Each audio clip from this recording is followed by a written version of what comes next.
So hello and welcome two point of study. आज से हम लोग स्टार्ट कर रहे हैं क्लास 10th का मैथ, जो कि फर्स्ट चैप्टर है हमारा रियल नंबर। इसमें आज हम लोग करेंगे इंट्रोडक्शन क्लास।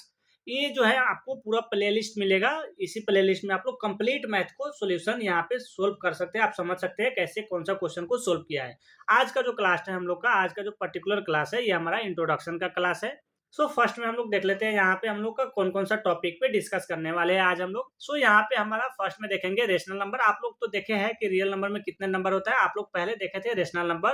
तो rational number, natural number, whole number, integers, irrational number, ये सब आप लोग प्रीवियस के क्लास में यानी कि क्लास 9th में आप लोग ये सबको क्या किए, पढ़ चुके हैं पहले ही क्लास 9th में।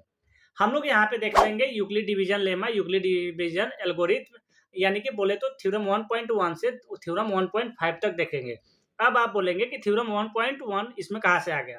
तो ये जो है न्यू एनसीईआरटी से क्या किया गया, इसको स्किप कर दिया गया है। आपका ओल्ड एनसीईआरटी है, उसमें थ्योरम 1.1 है। तो जो अदर स्टेट का जो स्टूडेंट है वो थ्योरम 1.1 से पढ़ेंगे, क्योंकि उसका उनका बुक में यही दिया गया है। थ्योरम 1.1 से उनका बुक से ये क्या किया गया है, स्किप नहीं किया गया है, बट ये सीबीएसई और एनसीईआरटी का बुक में सिर्फ स्किप किया गया है। तो यहाँ पे हम लोग डिस्कस कर लेते हैं। फर्स्ट में देख लेते हैं हम लोग rational number. What is rational number? A rational number is any numbers that express in the P by Q. हम लोग कोई भी नंबर को पी बाई क्यू के फॉर्म में हम लोग क्या कर सकते हैं, रिप्रेजेंट कर सकते हैं। तो वो क्या होगा, हमारा रेशनल नंबर होगा। फॉर एग्जाम्पल यहाँ पे हम लोग ले लेते हैं 2/3। ये क्या है, हमारा रेशनल नंबर है, क्योंकि ये क्या है, हमारा पी बाई क्यू के फॉर्म में है। अब यहाँ पे 5 है, तो आप सोचिएगा 5 कैसे आ गया। तो 5 का डिनोमिनेटर में तो 1 रहता ही है, तो ये भी क्या हो गया, पी बाई क्यू के फॉर्म में हो गया। तो ये क्या है, हमारा ये भी हमारा रेशनल नंबर है। अब यहाँ सोचेंगे कि आपका यहाँ पे ये डेसिमल में है, यानी कि पॉइंट में है, तो ये पॉइंट को उड़ा दीजिए, यहाँ पे 10 आ गया, तो ये भी क्या हो गया, हमारा रेशनल नंबर हो गया। फिर यहाँ पे भी 3.5 है, इसका भी पॉइंट हटा दीजिए, ये भी हमारा 35/10 हो गया, ये भी हमारा रेशनल नंबर हो गया। 2/5 है, -5/7, ये सब हमारा क्या है, रेशनल नंबर है। ये सब आप क्लास 9 में पढ़ चुके हैं, सिर्फ यहाँ पे हम लोग रिवाइज कर लेते हैं। इसके बाद आता है नेचुरल नंबर। तो नेचुरल नंबर का सिंबल क्या होता है, एन होता है, और रेशनल नंबर का आर होता है। सबका सिंबल दे दिए, कहीं पे हम नहीं बोलेंगे तो आप समझ जाइएगा कि इसका सिंबल क्या है। देख लेते हैं नेचुरल नंबर क्या होता है। A natural number is number that use counting. जो नंबर हमें काउंट में यूज करते हैं हम लोग, वो क्या है, हमारा नेचुरल नंबर है। जैसे 1 2 3 4 5 6 7 8 9 इनफाइनाइट तक चले जाइए, ये सब क्या है, नेचुरल नंबर है। इसमें आपको जो देखने को मिलेगा, ये जीरो नहीं मिलेगा आपको इसमें देखने को। अगर जीरो को इंक्लूड कर देंगे तो ये हमारा क्या हो जाएगा, होल नंबर हो जाएंगे। ये क्या हो जाएगा, होल नंबर हो जाएगा। तो होल नंबर को हम लोग नेक्स्ट पेज पे देख लेते हैं। आई होप आपको समझ में आ गया नेचुरल नंबर और रेशनल नंबर। नेक्स्ट पेज पे हम लोग देख लेते हैं होल नंबर को। A whole number is a number that included all natural number. All natural number हम लोग 1 2 3 4 5 6 इनफाइनाइट तक देखे थे, उसमें सिर्फ हमको क्या करना है, इसमें इंक्लूड कर देना है जीरो को। तो ये क्या हो जाएगा, हमारा ये हमारा होल नंबर हो जाएंगे। अब आते हैं इंटीजर्स पे। तो इंटीजर्स का सिंबल यहाँ पे जेड है। तो इंटीजर्स क्या होता है, तो an integers is a number that included all positive and negative, all positive and negative and zero, यानी कि जितना भी नेगेटिव और पॉजिटिव और जीरो है वो सब क्या है, हमारा इंटीजर्स है। फॉर एग्जाम्पल यहाँ पे -3 -2 -1 0 1 2 3, ये सब हमारा क्या हो गया, ये पॉजिटिव हो गया और ये नेगेटिव हो गया। ये सब क्या है, हमारा ये सब हमारा इंटीजर्स है। बट यहाँ पे आपको क्या है, डज नॉट इंक्लूडेड फ्रैक्शन और डिसिमल। इसमें आपको फ्रैक्शन में नहीं दिखेगा और डिसिमल में नहीं दिखेगा इंटीजर्स में।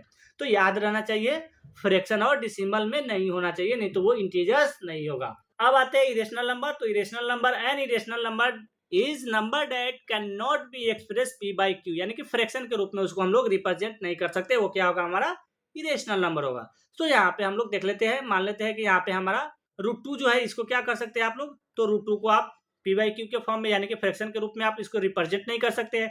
पाई को भी रिप्रेजेंट नहीं कर सकते। आप सोचेंगे कि 22/7 ये भी तो हमारा क्या है, फ्रैक्शन के रूप में है। तो ये इसका एग्जैक्ट वैल्यू नहीं है, इसका एग्जैक्ट वैल्यू कोई और है, यानी कि दूसरा है।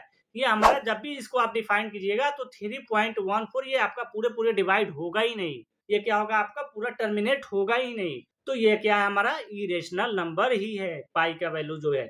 अब यहाँ पे √5 है, तो √5 क्या है, ये भी इरेशनल नंबर है। इसका भी हमारा क्या होगा, इसको भी आप फ्रैक्शन के रूप में रिप्रेजेंट नहीं कर सकते हैं। -6 भी क्या है, इरेशनल नंबर है। तो आई होप आपको समझ में आ गया, रियल नंबर में हमारा rational number, irrational number whole number, natural number, integers, ये सब टॉपिक को आप लोग क्लास 9 में पढ़े थे, सिर्फ यहाँ पे हम लोग क्विक रिवीजन कर लिए। अब आते हैं हम लोग अपने सिलेबस पे। तो हमारा सिलेबस में है फर्स्ट नंबर में, तो ये हमारा यहाँ पे शॉर्ट नोट्स दे दिए, तो आप लोग इसको स्क्रीनशॉट कर सकते हैं या आप डिस्क्रिप्शन में जाकर के पीडीएफ भी डाउनलोड कर सकते हैं। अगर आपका कोई दोस्त है जो हिंदी मीडियम में पढ़ना चाहता है तो आप डिस्क्रिप्शन में लिंक दे दिए, आप उसको शेयर करके आप इसमें ज्वाइन करा सकते हैं। एकदम फ्री ऑफ कॉस्ट का क्लास है ये, आपको ऐसा नहीं है कि पेमेंट करना है, सब फ्री में होगा। हाँ चलिए, तो अब हम लोग देख लेते हैं फर्स्ट जो हम लोग का टॉपिक है। फर्स्ट नंबर में है यूक्लिड डिवीजन लेमा। अब आप सोचिएगा कि यूक्लिड डिवीजन लेमा तो फर्स्ट में नहीं है, तो हम तो बता ही दिए कि ये क्या किया है, एनसीईआरटी का जो बुक है उसमें से इसको स्किप कर दिया गया है। तो अदर जो बोर्ड का स्टूडेंट है उनके लिए ये तो बनता है भाई, अगर आप लोग चाहते हैं तो समझ लीजिए, आपको बहुत काम आएगा आगे में। सो फर्स्ट में देख लेते हैं Euclid division lemma. What is a lemma? तो ये जो लेमा है एक क्या है, स्टेटमेंट है। ये क्या है हमारा, एक स्टेटमेंट है, प्रूवन स्टेटमेंट। ये हमें सोल्व करने के लिए हमें क्या होता है, हेल्प मिलता है। जैसे कि यहाँ पे हम लोग देख लेते हैं, any two positive integers a and b there exist unique integers q को क्या बोलते हैं, quotient and r remainder such that a equal to B Q plus r where 0 से बड़ा या छोटा एंड आर जो है क्या होगा, बी से छोटा ही होगा। यानी इसमें जब भी आएगा ये क्या होगा, हमारा 0 जो है ये आर से छोटा या बड़ा भी हो सकता है, बट ये जो हमारा आर है किससे, बी से जब भी होगा ये क्या होगा, छोटा ही होगा। बी से जब भी होगा ये छोटा ही होगा। फॉर एग्जाम्पल यहाँ पे हम लोग देख लेते हैं। सो यहाँ पे हम लोग 3 से ए इक्वल्स टू हम लोग यहाँ पे ले लेते हैं 16 एंड बी इक्वल्स टू यहाँ पे हम लोग ले लेते हैं 3।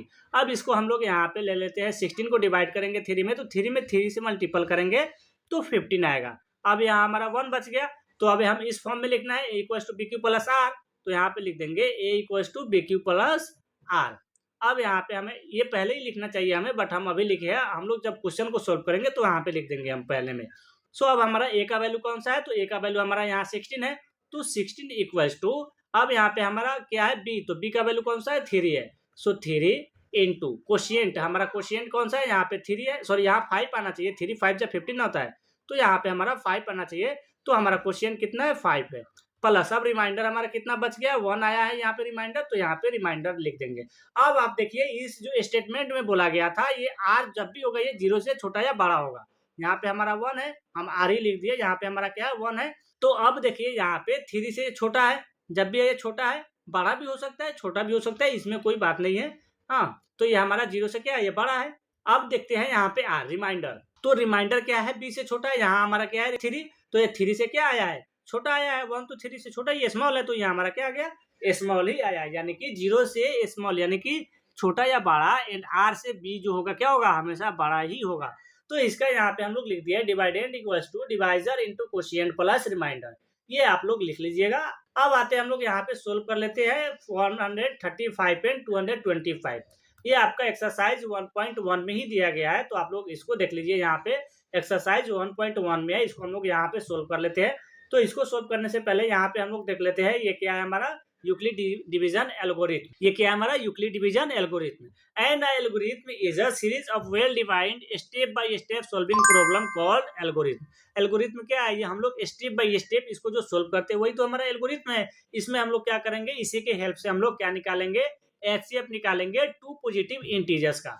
फॉर एग्जांपल यहाँ पे हम लोग निकाल करके देख लेते हैं। फर्स्ट नंबर क्वेश्चन हमारा कितना है, 135 एंड 225, इसका क्या निकालना है, हमें एचसीएफ निकालना है, तो यूक्लिड डिवीजन एल्गोरिथम के थ्रू निकाल लेते हैं।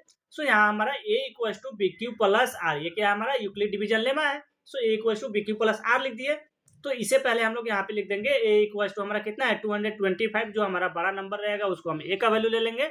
सो 225 लिखना चाहिए, हम यहाँ पे 225 एंड बी इक्वल टू हमारा 135 हो गया।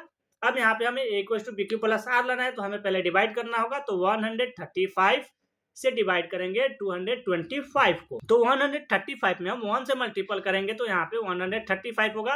अगर 2 से करेंगे तो 270 हो जाएगा, जो कि वो बिगेस्ट नंबर हो जाएगा 225 से, सो वो नहीं होगा। सो यहाँ पे हम माइनस कर लेते हैं, तो हमारा यहाँ पे 90 बचेगा। अब A equal to B Q plus R लिखिए, तो इस फॉर्म में तो हमें लिखना पड़ेगा। तो ए का वैल्यू हमारा यहाँ पे कौन सा है, हम पेन का कलर चेंज कर लेते हैं, रेड कर लेते हैं। सो यहाँ ए का जो वैल्यू है हम लोग कितना लिए, ए का वैल्यू 225 लिए, तो यहाँ पे लिख देंगे 225 इक्वल टू बी का वैल्यू कितना लिए, सो बी का वैल्यू हमारा यहाँ पे है 135, सो 135। अब इसके बाद यहाँ पे क्यू है, तो क्यू यानी कि कोशिएंट, तो कोशिएंट हमारा कितना है 1 है, तो यहाँ पे इंटू 1 लिखेंगे। प्लस इसके बाद आर है यानी कि रिमाइंडर, तो रिमाइंडर कितना बचा है 90, तो यहाँ पे हम लोग लिख लेते हैं 90। आई होप आपको समझ में आ रहा है। अब इसके बाद नेक्स्ट स्टेप में चलेंगे, तो नेक्स्ट स्टेप हमारा यहाँ पे इसको इरेज कर लेते हैं हम। अब इसके बाद जो हमारा ये क्या है हमारा 135, सो ये 135 को हम क्या बना देंगे, अब डिवाइडेंड बना देंगे इसको, तो ये हमारा 135 क्या हो गया, डिवाइडेंड हो गया। अब यहाँ पे हम लोग 90 में कितने से मल्टीपल करेंगे कि 135 या 135 से कम आना चाहिए, तो यहाँ पे हम 1 से मल्टीपल करेंगे, चूंकि 2 से करेंगे तो 108 ही आ जाएगा। सो हम यहाँ 1 से मल्टीपल किए तो 90 आया है, तो हम यहाँ पे माइनस करेंगे तो 45 आएगा। अब से हम इसी फॉर्म में लिखना पड़ेगा हमें। सो अब की बार ए का जो वैल्यू है कौन हो गया हमारा, सो ए का वैल्यू यहाँ पे देखिए 135 है, तो यहाँ पे लिख देंगे 135। ये आप ये भी समझ सकते हैं कि यहाँ पे जो ऊपर वाला जो लाइन में हमारा, वो हमारा नेक्स्ट लाइन में हमारा ए का वैल्यू हो जाएगा, तो यहाँ पे हम लोग ए का वैल्यू 135। अब यहाँ पे बी का वैल्यू है जो हमारा रिमाइंडर होगा, वही हमारा क्या हो जाएगा, बी का वैल्यू हो जाएगा, जो कि यहाँ पे है हमारा बी का वैल्यू हमारा यहाँ पे। अब यहाँ पे हम लोग इंटू 90 में कितना से हम लोग मल्टीपल किए, तो 90 में 1 से मल्टीपल किए, तो ये हमारा यहाँ पे कोशिएंट 1 हो गया, प्लस रिमाइंडर कितना बचा है, तो 45 हमारा रिमाइंडर है, तो यहाँ पे हम 45 कर देंगे। अब नेक्स्ट लाइन कर लेते हैं, आपको समझ में आ गया होगा, तो ये 90 है, तो 90 अब एक जगह पे आ जाएगा, तो 90 यहाँ पे आ गया, रिमाइंडर हमारा यहाँ पे है, तो ये 45 हो जाएगा। अब यहाँ पे हम लोग ये क्या करेंगे, इसको इरेज कर लेते हैं थोड़ा फिर से, चलिए इरेज कर दिए। अब यहाँ पे हमारा ये जो हमारा 90 है, ये अभी हमारा 90 है, तो 90 को हम क्या बना देते हैं, डिवाइडेंड बना देते हैं। सो यहाँ पे हमारा 90 हो गया। अब 90 में कितने से मल्टीपल करेंगे, सॉरी 45 में कितने से मल्टीपल करेंगे कि 90 या 90 से कम आएगा, तो 45 में हम 2 से मल्टीपल करेंगे तो कितना आएगा, 90 आएगा। सो यहाँ पे 90 लिख दिया, अब यहाँ पे 0 हो गया। अब यहाँ पे हम लोग लिख लेते हैं 45 का क्वोशिएंट कितना है, तो हम लोग 2 से मल्टीपल किए, तो 45 इंटू 2 प्लस रिमाइंडर हमारा यहाँ पे कितना आया, 0 आया, तो हम यहाँ पे 0 लिख देंगे। अब हमें यहाँ पे समझने वाला बात है कि हमारा इसमें से HCF कौन सा होगा। सो यहाँ पे हमारा HCF कौन सा होगा, तो HCF हमारा यहाँ पे कौन सा डिवाइजर है, डिवाइजर कितना है 45 है। सो जो हमारा डिवाइजर 0 लाएगा उसी को क्या कहेंगे हम लोग HCF। तो हमारा कितना है डिवाइजर 45 है, सो ये 45 हमारा क्या होगा HCF होगा। आई होप आपको समझ में आ गया होगा। चलिए अब नेक्स्ट लाइन में जो हम लोग देख लेते हैं, ये आप लोग क्या कीजिएगा सोल्व करके, ये हम HW के फॉर्म में आपको दे देते हैं। आप लोग इसका सॉल्व करके आप कमेंट में बताइए कि आपका कितना आंसर आया है सब क्वेश्चन का। जैसे 1 का इतना आया, 2 का इतना आया, या आप क्वेश्चन भी लिख करके मैसेज कर सकते हैं। हम आपको पर्सनली चेक करके आपको बोलेंगे कि आपका सही है या गलत है। अब आते हैं हम लोग नेक्स्ट में, तो नेक्स्ट में हमारा यहाँ पे एक और सेम इसी तरह का क्वेश्चन है, इसको हम इरेज करते। पहले आप लोग स्क्रीनशॉट कर लीजिए ताकि हम इरेज कर देते इसको। चलिए इसको हम इरेज कर देते हैं थोड़ा इतना दूर, हाँ चलिए इरेज हो गया। अब हमारा यहाँ पे देखिए आपका 3rd नंबर जो क्वेश्चन दिख रहा है, यहाँ पे सेम इसी तरह का क्वेश्चन है। यहाँ पे सिर्फ हम बता देते हैं, आप इसको भी होमवर्क के फॉर्म में ले लीजिए, इसको भी आप सोल्व करके बताइएगा। यहाँ पे बोल रहा है an army contingent of 616 member is to march behind an army band of 32 member. कितना मेंबर है आर्मी बैंड का 32 है, और आर्मी कॉन्टिजेंट का मेंबर कितना है 616 है। और यहाँ पे बोल रहा है in a parade 2 group are to march in the same number of columns. यहाँ पे क्या करें परेड करना है, यहाँ पे हमें क्या करना है 2 ग्रुप है, तो उसको हमें क्या कराना है सेम नंबर कॉलम्स में हमें यहाँ पे डिवाइड करके बताना है कि इसका मैक्सिमम नंबर ऑफ लाइन होगा वो कितना होगा। तो इसका हम लोग HCF निकालेंगे तो हमें आसानी से मिल जाएगा कि मैक्सिमम नंबर लाइन इतना होगा। तो आपको कुछ नहीं करना है, यहाँ पे A का वैल्यू लेट कर लीजिएगा 616 एंड B का जो वैल्यू है वो कितना कीजिएगा 32 कीजिएगा, और सेम यहाँ पे हम ये जो हम लोग निकाले थे यहाँ पे डिवाइड करके सेम इसी तरह से निकालिए। आपका जो HCF आएगा वही मैक्सिमम नंबर ऑफ लाइन होगा। तो आई होप आपको समझ में आ गया हो। आपको नहीं समझ में आया तो कमेंट में बताइए ताकि हम अगले जो क्लास है उसमें हम इम्प्रूव कर सके कि आपको कहाँ पे समझ में नहीं आया था। और नोट्स दे दिए हैं, जाकर के आप लोग डिस्क्रिप्शन से डाउनलोड कर सकते हैं, और अगर आप चाहते हैं तो व्हाट्सएप ग्रुप में भी ज्वाइन कर सकते हैं। आपका जो भी टेस्ट का या नोट्स है या जो भी है वो हम डायरेक्ट ग्रुप में ही डाल दिया करेंगे, तो आप वहां से जाकर के ज्वाइन कर सकते हैं व्हाट्सएप ग्रुप में। सो आई होप आपको समझ में आ गया है। आपको समझ में आया है कि नहीं आया है ये सब आप कमेंट में बताइए। सो चलिए फिर मिलते हैं हम लोग नेक्स्ट क्लास में। नेक्स्ट जो क्लास होगा हमारा पार्ट 2 होगा इसका। हम लोग का आज का जो क्लास था ये हमारा क्या था पार्ट 1 था, ये क्या था हमारा पार्ट 1 था। नेक्स्ट में हमारा आप देखेंगे थ्योरम 1.2, थ्योरम 1.2 देखेंगे, 3 देखेंगे, ये सब में हम लोग सोल्व करेंगे। सो इतना ही रहने देते हैं।